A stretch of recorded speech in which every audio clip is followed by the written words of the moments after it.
और मैंने कहा ना अभी आपको, एनएससी में कितने थे SC ST OBC के, बताइए राहुल जी, बताइए एनएससी में कितने लोग थे। इस वक्त हमारे साथ हैं केंद्रीय मंत्री अर्जुन राम मेघवाल जी। सर, क्रीमी लेयर को लेकर हमको याद है कि प्रधानमंत्री जी ने मुलाकात भी की थी कई सांसदों से, और उसके बाद कैबिनेट बैठक में भी उन्होंने साफ किया था कि ये प्रोविजन अभी सरकार इसको लेकर नहीं आ रही जहां तक SC ST का सवाल है, लेकिन उसको लेकर अब बंद का आह्वान पूरे देश में किया गया। आप उसको किस तरह से देखते हैं?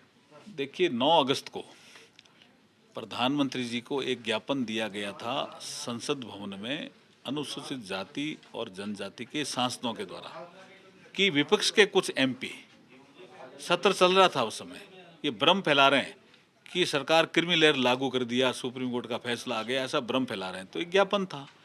ज्ञापन के बाद प्रधानमंत्री जी ने कैबिनेट की बैठक में इसको क्लियर किया, और आपने देखा होगा सूचना और प्रसारण मंत्री उसी दिन अश्विनी जी वैष्णव जी आए थे, आपको पूरी प्रेस करके कहा कि क्रीमी लेयर इस फैसले का पार्ट नहीं है। नंबर 1, वो खाली ऑब्जर्वेशन था, और अनुसूचित जाति और जनजाति में क्रीमी लेयर नहीं है, क्लियर किया।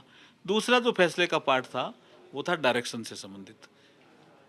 सुप्रीम कोर्ट ने कहा कि राज्य चाहें तो शेड्यूल कास्ट में सब कैटेगराइजेशन ऑफ द कास्ट कर सकते हैं, लेकिन 2 शर्तें उन्होंने दी। एक शर्त थी क्वांटिफाइबल डेटा, और दूसरी शर्त थी जिस जाति का अगर रिजर्वेशन आप करना चाहते हो, बढ़ाना चाहते हो, तो वो 100% नहीं कर सकते जो SC के लिए निर्धारित है। शर्तों के साथ है वो भी, डायरेक्शन भी, इसलिए कोई कन्फ्यूजन है ही नहीं जी। लेकिन लेटरल एंट्री पर हमने कल देखा कि जैसी सरकार ने ये फैसला वापस लिया और कैंसिल किया गया एडवर्टीजमेंट, सरकार ने कहा, विपक्ष ने कहा कि उनका जो मोटिव है वो ये कि आदिवासी SC ST के जो हक हैं वो बचाए जाएंगे, उनके लिए वो राइट फाइट करते रहेंगे। ऐसा नहीं है जी, वो झूठ बोल करके सरकार को बदनाम करने का काम कर रहे हैं। लेटरल एंट्री उनके जमाने में नहीं था क्या? नेहरू जी के जमाने में भी लेटरल एंट्री, मैं कई नाम गिना सकता हूँ। इंदिरा जी के जमाने में भी लेटरल एंट्री, राजीव गांधी जी के जमाने में भी लेटरल एंट्री। अब बताओ NSC जिसके सोनिया गांधी जी चेयरपर्सन थी, उसमें कितने SC ST OBC के थे जी मेंबर? इसका मतलब झूठ बोलना, भ्रम फैलाना, ये विपक्ष का काम हो गया क्या? विशेष करके राहुल गांधी जी का।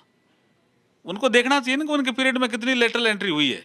ये सरकार संवेदनशील है, अनुसूचित जाति जनजाति OBC के हितों की रक्षा करने वाली सरकार है, इसलिए ऐसे निर्णय लेती है। वो कह रहे वो उनके हितों की रक्षा करेंगे। नहीं, सरकार हितों की रक्षा करने वाली इसलिए निर्णय लेती है। उन्होंने तो नहीं दिया ना। और मैंने कहा ना अभी आपको, NSC में कितने थे SC ST OBC के, बताइए राहुल जी, बताइए NSC में कितने लोग थे?